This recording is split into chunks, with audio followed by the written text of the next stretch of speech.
نحمده ونستعينه ونستغفره ونؤمن به ونتوكل عليه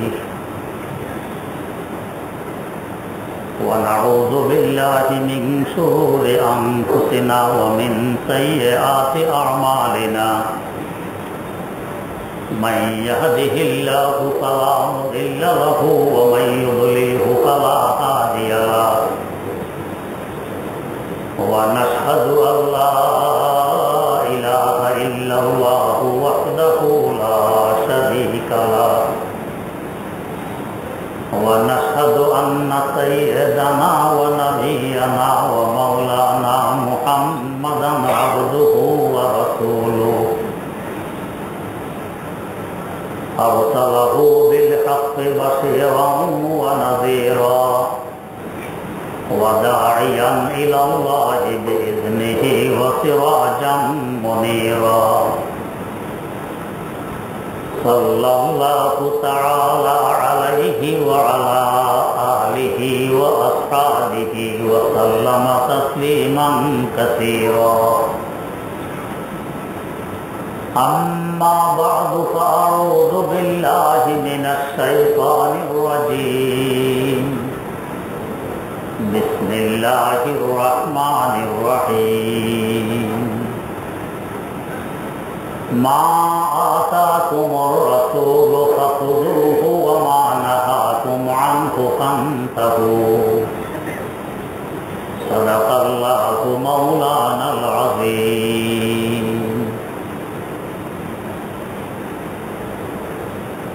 हज़रत रसूल अकरम सल्लल्लाहु अलैहि वसल्लमेर चरित्र सम्पर्के बर्णना चलছিল।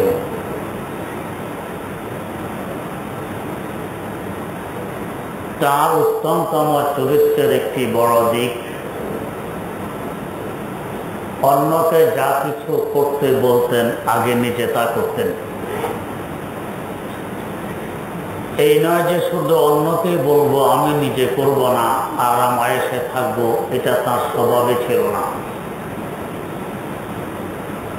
বরং অন্যকে যে পরিমাণ করতে বলতেন নিজে থেকে অনেক বেশি করতেন। যেমন নামাজ পড়ার আদেশ দিতেন দৈনিক 5 বার, নিজে করতেন 9 বার। 5 ওয়াক্তের সাথে ইশরাক, 4 আওয়ারিন, তাহাজ্জুদ, আরো 4 নামাজ উনি বেশি করতেন। নফল তো এত বেশি করতেন রাতে জাগ্রত থেকে। হযরত আয়েশা সিদ্দিকা রাদিয়াল্লাহু তাআলা আনহা বলেন, দীর্ঘ সময় নামাজে দাঁড়ানোর কারণে তাঁর পা মুবারক ফুলে যেত। একদিন আমি তাকে বললাম যে আল্লাহ পাক তো আপনার আগের পিছনের সকল কিছু ক্ষমা করে দিয়েছেন, এরপরে এত কষ্ট করার কি অর্থ? জবাব দিলেন যে আফালা আকুনা আবদান শাকুরা, আমি কি কৃতজ্ঞ বান্দা হব না? আল্লাহ পাক ক্ষমা করে দিয়েছেন, তার কৃতজ্ঞতা প্রকাশের লক্ষ্যে আমাকে ইবাদত আরো বেশি করতে হবে। আমরা তো ভাবতাম আমার যখন সবকিছু মহব্বত, এবার আরামই করি। আমাদের ভাবা ভিন্ন, তাদের ভাবা ভিন্ন। যেমন আমার শেখ মুর্শিদ শাইখুল ইসলাম আল্লামা তাকি উসমানী দামাত বারকাতুহু যখন সুপ্রিম কোর্টের বিচারপতি নিযুক্ত হন, 1 মাসের বেতন নিয়ে চিন্তায় পড়লেন বেতন নেওয়া ঠিক হবে নাকি না নেওয়া ঠিক হবে। এর মধ্যেই স্বপ্নে ওনার আব্বাজান মুফাসসিরে কুরআন ফকিহে মিল্লাত মুফতি আজম আল্লামা মুফতি মোহাম্মদ শফি রাহিমাহুল্লাহু তাআলার সাথে সাক্ষাৎ ঘটে। জিজ্ঞেস করলেন যে আব্বু, এটা সরকারি চাকরি, সুপ্রিম কোর্টের বিচারপতি হওয়া, বেতন নেওয়া ঠিক হবে নাকি না নেওয়া ঠিক হবে? মুফতি শফি রাহিমাহুল্লাহ তাআলা জবাব দিলেন, বেতন নেওয়া জায়েজ হবে। হযরত বলেন, আব্বাজানের এই কথা শোনার পরে আমি বেতন নেওয়া বন্ধ করে দিয়েছি, আর বেতন নেই না। আমরা বললাম তো উল্টা কথা হইল। তিনি উত্তর দিলেন, জায়েজ হবে, জায়েজ আছে, আপনি বেতন নেওয়া বন্ধ করে দিলেন। বললেন যে জায়েজ আছে মানে এটা তাকওয়া পরহেজগার পরিপন্থী। জায়েজ হওয়া ভিন্ন কথা, তাকওয়া পরহেজগার ভিন্ন কথা। তা আমরা বুঝি একরকম, তিনি বুঝেন আরেক রকম, এরপর থেকে বেতন নেওয়া বন্ধ। আমাদেরকে যদি বলা হতো তোমার আগের পিছনের সকল গুনাহ খাতা অন্যায় অপরাধ সবকিছু মাফ, আমরা বলতাম তো বস পেয়ে গেছে ছুটি, আর কষ্ট করার দরকার নেই, আমলের দরকার নেই। কিন্তু রাসূলুল্লাহ সাল্লাল্লাহু আলাইহি ওয়াসাল্লাম আমল আরো বাড়াইয়ে দিলেন যে আমি কি শুকরগুজার বান্দা হব না, কৃতজ্ঞ বান্দা হব না? আরো বেশি, এত বেশি দাঁড়িয়ে থাকতেন যে পা মোবারক খুলে দিত। তো যে পরিমাণ উম্মতকে আমল করতে বলতেন, এর থেকে বেশি আমল নিজে করতেন। যে সমস্ত আমলের কথা তিনি বলে গেছেন এগুলোকে বলা হয় কাউলি হাদিস, মৌখিক হাদিস, মুখে বলেছেন। আর যে সমস্ত আমল তিনি নিজে করে গেছেন এগুলোকে বলা হয় ফেইলি হাদিস, মানে করার হাদিস। হাদিসের বড় বড় কিতাবগুলো খুলে দেখুন, 3 ভাগের 1 ভাগ হবে কাউলি হাদিস, কথার হাদিস, মৌখিক হাদিস। আর 3 ভাগের 2 ভাগ বরং এর থেকেও বেশি হবে ফেইলি হাদিস, কাজের হাদিস, তিনি কাজ করেছেন।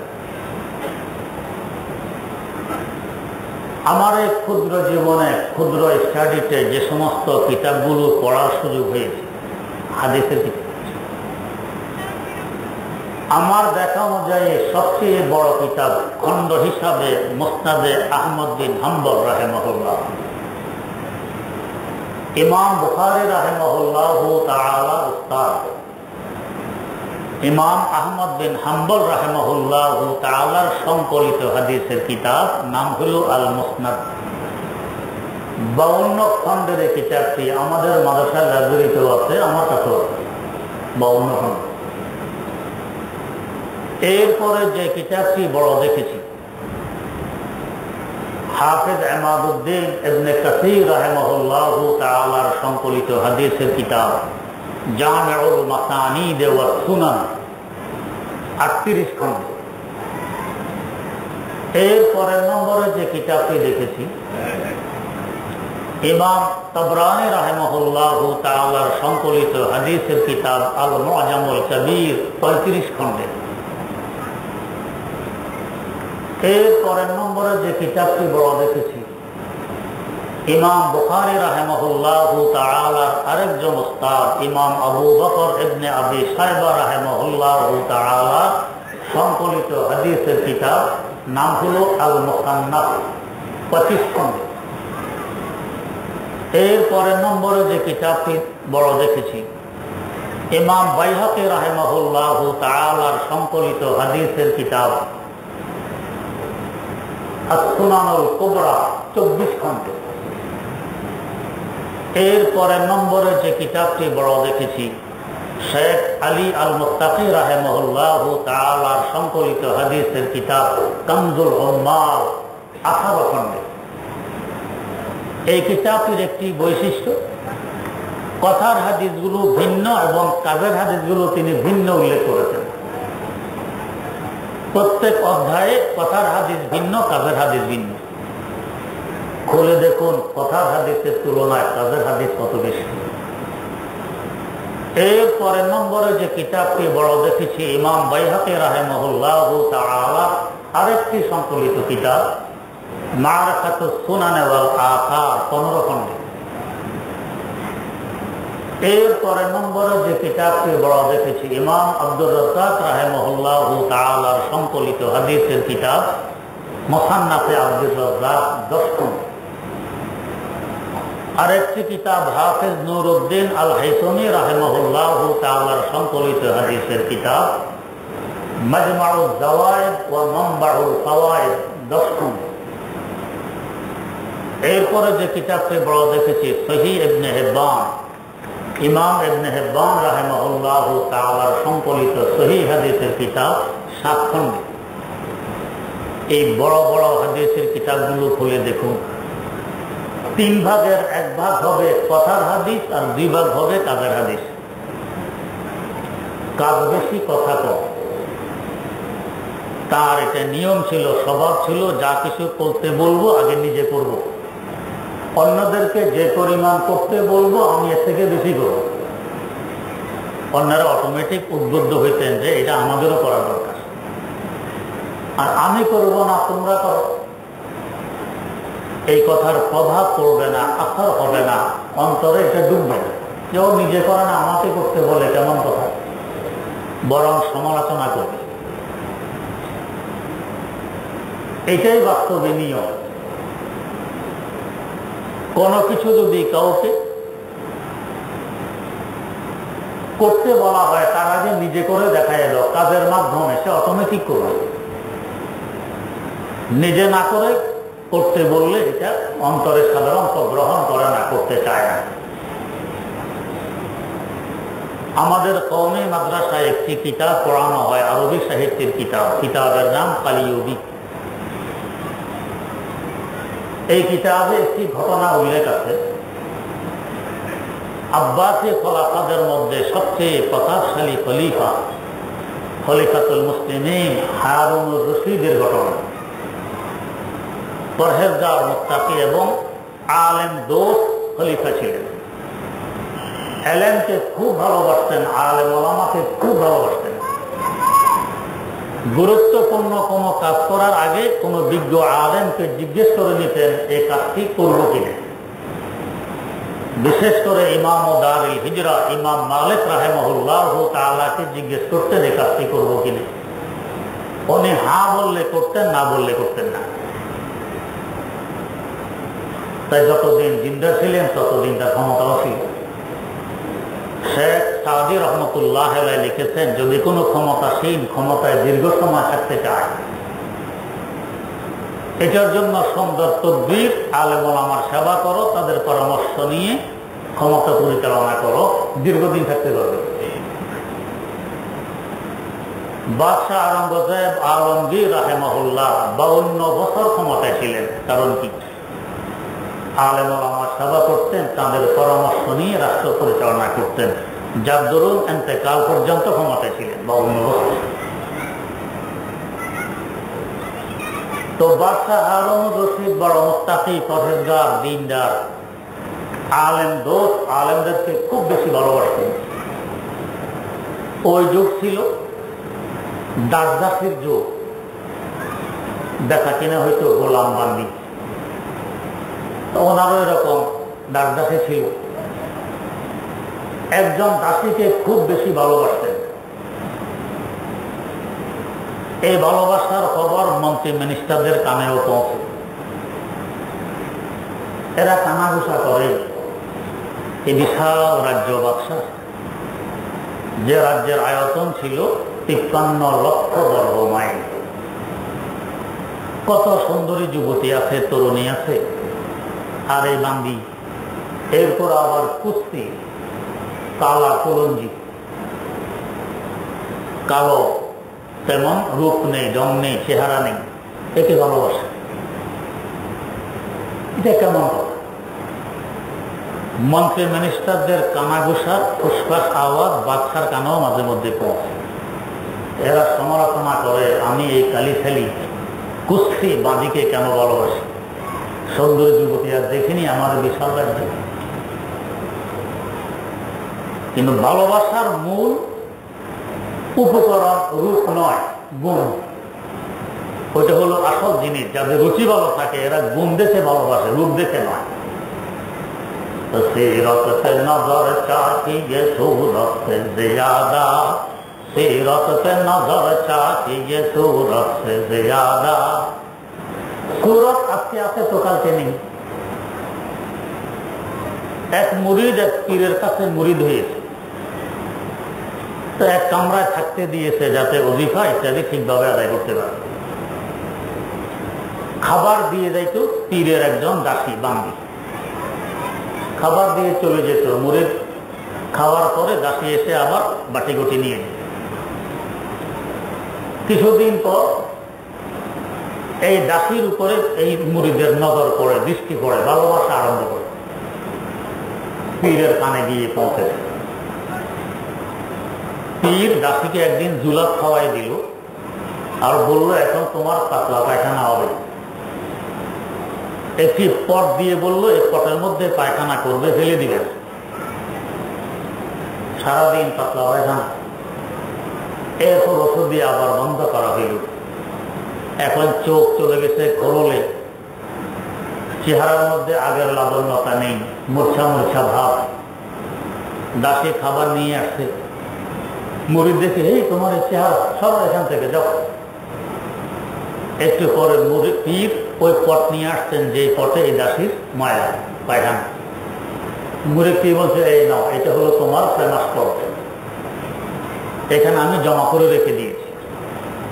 মুরিদ তো হতবাক, আমার ফেমাস পট পায়খানা। তো এতদিন যে দাসীকে তুমি ভালোবাসছিলা, এটা এই দাসীর এগুলি ভিতরে থাকার কারণে ভালোবাসছো, বেরিয়ে গেছে, এখন ভালোবাসা বেরিয়ে গেছে। তো রূপ আজকে আছে, কালকে নেই। আজকে এর রূপ সুন্দর, কালকে ওর রূপ সুন্দর। তাই ভালোবাসার আসল উপকরণ রূপ নয়, আসল উপকরণ গুণ। তো বাদশাহ কেন এই দাসীকে ভালোবাসেন, মন্ত্রী মিনিস্টারকে বুঝিয়ে দিবেন। তবে কথা দিয়ে বুঝাবেন না, কাজ দিয়ে বুঝাবেন। কাজের বোঝানোর প্রভাব পড়ে খুব বেশি কথার বোঝানোর তুলনায়। আমরা তো কথার বাহার, কাজে ঠুনটুন। অথচ নিয়ম হল, কাজ করো কথা ছাড়ো, কথা নহে সার, ইহ করো কালে কাজ হইবে উপার। কাজ করো কথা ছাড়ো, যদি না হয় কিছু, 16 আনা না হইলে হইবে কিছু কিছু। আসল হলো কাজ। তো বাদশা কাজে বুঝাবেন কেন আমি এই দাসীকে ভালোবাসি। বোঝানোর লক্ষ্যে মন্ত্রী মিনিস্টারদেরকে দাওয়াত করলেন। ওই মজলিসে দাসীও আছে বাদশার পাশে। বাদশা বললেন, রাজকোষের গেট খুলে ভিতরে হীরা, মণি, মুক্তা, জওহার, স্বর্ণ মুদ্রা, রৌপ্য মুদ্রা বের করে বাইরে মাঠের মধ্যে ছিটাই দাও। সবাই হতবাক, এগুলোকে ছিটানোর বস্তু কি বলতেছে বাদশা? এগুলো তো আলমিরার ভিতরে তালা বন্ধ করে রাখার বস্তু। ও বাদশার তো জামাত দেখা যায় ঠিকানায় নেই, এই জন্য তো কালি ছালি বাঁধি নিয়ে পাগল হয়ে পড়েছে, জামাত তো ঠিক নেই। যাই হোক, বাদশার হুকুম ছিটানো হইল। মনে হয় যেন আকাশ নেমে এসেছে জমিনে, তারকার নেই, ঝলমল ঝলমল করছে হীরা, মণি, মুক্তা, জওহর। এবার বাদশা বললেন, এই মুহূর্তে যার হাত যেই বস্তুর উপর পড়বে সে ওই বস্তুর মালিক হয়ে যাবে, তার থেকে এগুলো আর ফেরত নেওয়া হবে না, সেই মালিক হয়ে যাবে। এই কথা বলা মাত্র কি প্রধানমন্ত্রী, কি স্বরাষ্ট্রমন্ত্রী, কি পররাষ্ট্রমন্ত্রী, কি ডিফেন্স মন্ত্রী, কি শিক্ষামন্ত্রী, কে কার আগে ঝাঁপিয়ে পড়বে মাঠে। মুহূর্তের মধ্যে ময়দান খাওয়া, বস্তা ভর্তি হীরা, মণি, মুক্তা, জওহর। কালো বাঁধিটি বাচ্চার পাশে আছে, বাচ্চার কাঁধের উপরে একখানা হাত রেখে এদের তামাশা দেখতে থাকে। মন্ত্রী মিনিস্টাররা মণি মুক্তা কুড়ায়, হীরা জওহর কুড়ায় আর বলা বলি করে যে এতদিন তো দেখতাম এর রূপ নেই, রং নেই, সিঁড়ি নেই, আজকে দেখতেছি বুজবুদ্দিও তো নেই। এমন সুযোগ কি আর কখনো হাতে আসবে? মনে মুক্তা কুড়িয়ে মুহূর্তের মধ্যে কোটিপতি হতে পারে। ও দাঁড়ায় দাঁড়ায় তামাশা দেখতেছে, এই সুযোগ গ্রহণ করতেছে না, বুঝবুদ্ধিও তো নেই, আর একে নিয়ে বাচ্চা পাগল। মনে মুক্তা কুড়ানো শেষ হলে বাদশাহ বললেন, সকলেই নিজ নিজ আসন গ্রহণ করুন। মন্ত্রী মিনিস্টার আবার নিজ নিজ আসন গ্রহণ করলেন। সকলের সামনে বাদশাহ ওই কালো কুস্তি বাঁদিকে লক্ষ্য করে জিজ্ঞেস করলেন, ও বাঁদি, ও দাসী, এমন সুযোগ কি আর কখনো হাতে আসবে? দাসী জবাব দেয়, না আসার সম্ভাবনা একটু বেশি। তাহলে সুযোগ কেন হারিয়ে ফেললি, মনে মুক্তা কেন করে এলি না? দাসী জবাব দেয়, বাদশাহ, একটু পূর্বে যে আপনি বলেছিলেন এই মুহূর্তে যার হাত যে বস্তুর উপর পড়বে সে ওই বস্তুর মালিক হয়ে যাবে, এই কথার উপর আপনি এখনো অটল আছেন? আগের যুগের রাজা বাদশাহ যা বলতো জীবন যাবে কিন্তু কথা নড়বে না, কথার উপরে অটল থাকবে, এটা ছিল নিয়ম। আমি যখন ক্লাস 4-এ পড়িতে একটি কবিতা পড়েছিলাম, গোবচন্দ্র রাজার কবিতা। গোবচন্দ্র রাজা বলে গোবচন্দ্রে ডেকে, আইন জারি করে দিও রাজ্যতে আজ থেকে, কানতে কেহ পারবে না কো যতই মরক শোকে, হাসবে আমার যতে প্রজা, হাসবে তত লোকে। হাসতে হবে, কান্না নিষেধ, জোরপূর্বক হাসিদের জোগান। গোবচন্দ্র মন্ত্রীকে দেখে জানাই দিলেন, এই আইন সবাইকে শোনায়া দাও, হাসতে হবে, যতই দুঃখ কষ্ট আসুক না কেন, কান্না নিষেধ, হাসতে হবে। তখনকার সময় অবস্থা ছিল, অপরাধীকে শাস্তি দেওয়ার জন্য শুলি রাজপ্রাসাদের পাশে প্রস্তুত থাকতে। দৈনিক অন্তত একজন অপরাধীকে শুলিতে না পারলে শুলি নষ্ট হয়ে যায়। এখন কোনো অপরাধী নেই, সবাই হাসে।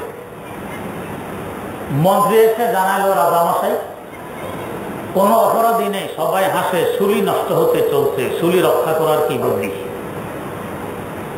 রাজা বলে, বলো কি? বলেও তো হাসে না। মন্ত্রী বলে, আরে বাপ রে বাপ, আপনার আইনের যে পাওয়ার, কান্না তো ওরা ভুলেই গেছে, ভুলে হাসবে করতে। এখন তো দেশের অবস্থা হলো, পাঠশালাতে ছাত্র দল বেত্র খেয়ে হাসে, রোগ বিছানায় শুয়ে রোগী হাঁটতে অনায়াসে। শিক্ষা প্রতিষ্ঠানে শিক্ষকের ব্যত্রাঘাত করে তো ছাত্র হাসে, কাঁদে না। হাসপাতালে রোগীরা বিছানায় গড়াগড়ি খায় আর হাসে, কাঁদে না। আপনার আইনের পাওয়ার। রাজা বলে, কি বলো, কাঁদা আবার বলে না? ডাকো লোকজনকে, দেখি কাঁদা কি করে বলে। ডাকা হলেও লোকজনকে, বহু লোকজন রাজার সামনে। রাজা জিজ্ঞেস করলেন, কি ব্যাপার, তোমরা কেউ বলেও কাঁদো না? আরে বাপরে বাপ, আপনার আইনের যে তেজ, আমরা তো কান্না ভুলেই গেছি, কান্দবো কিভাবে? রাজা বললেন, আশ্চর্য ব্যাপার, কান্না কোনদিন মানুষে বলে? এই কথা বলে তিনি হ্যাঁ হ্যাঁ করে কেঁদে দেখাই দিলেন, দেখো এভাবে কাঁদতে হয়। মন্ত্রী এবারে এসে বলছে, রাজামশাই আপনার না আইন ছিল যে কাঁদবে তাকে শুলিতে চড়তে হবে, আপনি যে এখন কাঁদলেন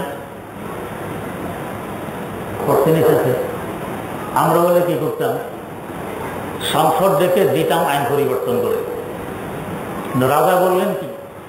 রাজা বলেন, আমার আইন নড়বে না এক চুল, আমার সাজা আমি নেব, তৈরি কর সুর, আমার সাজা আমি নেব, তৈরি কর সুর।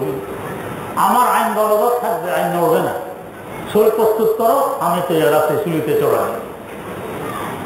তো বাদশাহ হারুন রশিদকে বাঁধি জিজ্ঞেস করে, বাদশাহ একটু আগে যে বলেছিলেন এই মুহূর্তে যার হাত যে বস্তুর উপর পড়বে সে বস্তুর মালিক হয়ে যাবে, এই কথার উপর আপনি কি এখনো অটল আছেন? বাদশাহ জবাব দিলেন, হ্যাঁ আমি এখন অটল আছি। এবার বাঁধি বলছে, বাদশাহ একটু লক্ষ্য করুন তো, আমার হাতটি কার উপর পড়ে যাচ্ছে? বাঁধির হাত তো বাদশার কাঁধের উপর। মন্ত্রী মিনিস্টারদের এখন মাথা নিচের দিকে, হায় হায়, আমরা কি বুঝলাম, বাঁধি কি বুঝলো? বাঁধি বুঝাই দিল বাদশাহ, এদের বস্তার ভিতরে হীরা, মণিমুক্তা, জওহর, স্বর্ণ মুদ্রা, রৌপ্য মুদ্রা থাকলে কি হবে? এদের মালিক তো আপনি। অতএব এদের মাধ্যমে এদের বস্তার মালিকও আপনি। একটু আগে আমি ছিলাম আপনার দাসী, আপনি ছিলেন আমার মালিক। আপনার এই কথার উপরে আমল করার দরুন এখন আমি হয়ে গেছি আপনার মালিক, আপনি হয়ে গেছেন আমার গোলাম। যেহেতু আপনার কাঁধের উপরে আমার হাত, এখন আমি আপনার মালিক, আপনি আমার গোলাম। যত মেরা তো সব মেরা, ফলক মেরা, জমি মেরি। যত মেরা তো সব মেরা, ফলক মেরা, জমি মেরি। अगर तो एक नहीं मेरा तो कोई शय नहीं मेरी। বাদশা, আপনি আমার মন্ত্রী মিনিস্টার, আমার তাদের বস্তার ভিতরের হীরা, মণিমুক্তা, জওহর, স্বর্ণ মুদ্রা, রৌপ্য মুদ্রা সবই আমার। এই 53 লক্ষ বর্গ মাইল আয়তনের রাজত্ব এখন আমার, সব আমার। বাদশা কাজে বুঝে দিলেন, ও মন্ত্রী মিনিস্টাররা, তাকে কেন ভালোবাসি এবার বুঝে নাও। তার সিরাতের কারণে, তার বুদ্ধির কারণে, রূপের কারণে নয়। सीरत से नजर चाहिए सूरत से ज्यादा। हजरत रसूल আকরাম সাল্লাল্লাহু আলাইহি ওয়াসাল্লাম গোটা ইসলাম তিনি কাজ করে বুঝাই দিয়ে গেছেন, আমল করে বুঝাই দিয়ে গেছেন। এভাবে নামাজ, এভাবে রোজা, এভাবে যাকাত, এভাবে হজ, এভাবে সাদাকা, এইভাবে সব বুঝাই দিয়ে গেছেন। এই না যে শুধু কথা বলে গেলাম, না, নিজে কাজ করেছেন বেশি। এটা তার একটি বৈশিষ্ট্য, কথার তুলনায় কাজ বেশি। কাজ দিয়ে বোঝানো, এটা নবুয়তি তরিকা, নবীর সুন্নাত। দারুল উলুম করাচিতে যখন ছিলাম, একটি ছাত্রাবাস তখন নির্মাণ হচ্ছিল। 600 কামরা, এক ছাত্রাবাস, 600 কামরা। ফ্লোরে পাথর দেওয়ার জন্য, পাথর দূরে আছে, সেখান থেকে আনতে হবে। আমরা ছাত্ররা গেছি পাথর আনতে, সাথে দেখে আমার শাইখুল ইসলাম আল্লামা তাকি ওসমানী দামাত বারাকাতুহু তিনার ছাত্রদের সাথে পাথর উঠে উঠে আনতেছেন কাঁধে করে। এই নয় যে আমি তো এখন শাইখুল ইসলাম, পুরো বিশ্বের সবচেয়ে বড় আলেম, আমাকে সবাই ফলো করে, মাথায় নিয়ে হাঁটে, অপেক্ষায় আছে আমাকে কখন পাবে, আমি পাথর বহন করবো ছাত্রদের সাথে। না, ছাত্রদের সাথে হুজুরও পাথর বহন করতেছেন, কাজে বুঝাইতেছেন এই কাজটি শুধু তোমাদের না, আমাদেরও। আর আমি যখন করি তোমাদেরও করা লাগবে। এটা নবীর তরিকা। নিজে কাজ করো, কাজ করে বোঝাও। রাসূলুল্লাহ সাল্লাল্লাহু আলাইহি ওয়াসাল্লাম এই গোটা ইসলাম আমাদেরকে কাজে বুঝাই গেছেন। এটা তার একটি স্বভাব। কথা যদি বুঝিয়ে দেখেন, অনেক কিছু বুঝতাম না। এক বেটা পথের পিঠে খাওয়া রাসূলুল্লাহ সাল্লাল্লাহু আলাইহি ওয়াসাল্লামের দরবারে এসেছে। এক রাওয়ায়াত অনুযায়ী ওট নিয়েই মসজিদের ভিতরে ঢুকে গেছে। এটা যে মসজিদ ইজ্জত এহতরামের জায়গা, গ্রাম্য মানুষ বুঝে চলে না। আর ওই সমস্ত এলাকার মানুষ, এখনো গ্রামগঞ্জের মানুষ সোজা, তখন আরো সোজা ছিল ১৫০০ বছর আগে। চিন্তা করুন কত সোজা। ওট নিয়ে ভিতরে, ওটকে ভিতরেই বেঁধে রাখলো মসজিদের ভিতরে। রাখলো তো রাখলো, সফর করে এসেছে দূর দরাজ থেকে, তার প্রস্তাবের ব্যাগ ওটকে মসজিদের ভিতরে বেঁধে হেউ মসজিদে বসে গেছে প্রস্তাব করতে। চিন্তা করে কেমন বদ্দুর মসজিদের ভিতরে বসে। সবে কারা দৌড়ে দৌড়ে আমরা কি করতেছে মসজিদের ভিতরে বসে। আমরা বলে বলতাম জেহান কামটা তাড়াতাড়ি বাইর করে এখান থেকে, পেশাব করতে বসতে আবার নেই পায়খানায় করে দেয়। হুজুর এদেরকে বারণ করলে থামো, ও তো পেশাব করতেছে এক জায়গায়, এই সময় তাকে সরাতে গেলে পুরো মসজিদ নষ্ট করবে। প্রস্তাব তো করতেই থাকে, প্রস্তাব শুরু হয়ে গেলে সাধারণত বন্ধ করা যায় না, সারা মসজিদ নষ্ট করবে। এতিনানে প্রস্তাব করতে। এবার হুজুর বলেন পানি আনা, ওকে নয় অন্য সাহাবীদের। পানি আনার পরে পানি ঢেলে ধোয়া হইল। এরপর ওই লোকটিকে ডাকলেন, ডেকে এখন বুঝাইলেন ভাই এটা মসজিদ ইবাদতের জায়গা, তালিম তাআল্লুমের জায়গা, শিক্ষা দীক্ষার জায়গা। এখানে কোরআন হাদিস পড়ানো হয়, পড়া হয়। নামাজ পড়া হয়, জিকিরাজকার করা হয়, তেলাওয়াত করা হয়, এটা ইবাদতের জায়গা, পেশাব পায়খানার জায়গা নয়। এই লোকটি জীবনের তরে শিক্ষা পেয়ে গেছে, সামনে কখনো এই কাজটি করার সাহস করবে আর বলে। আর যদি তখন বলতো একে লাঠি দিয়ে হাঁটো, বের করো এখান থেকে, সে হয়তো উঠে আবার উঠে পিঠে সাওয়ার হয়ে চলে যেত। ইসলাম গ্রহণ করাও তার কপালে যুক্ত না, সাহাবী হওয়ার ভাগ্য তার কপালে যুক্ত না। কাজ দিয়ে বুঝাইলেন যে এইভাবে কাজ করতে হয় বিচক্ষণতার সাথে।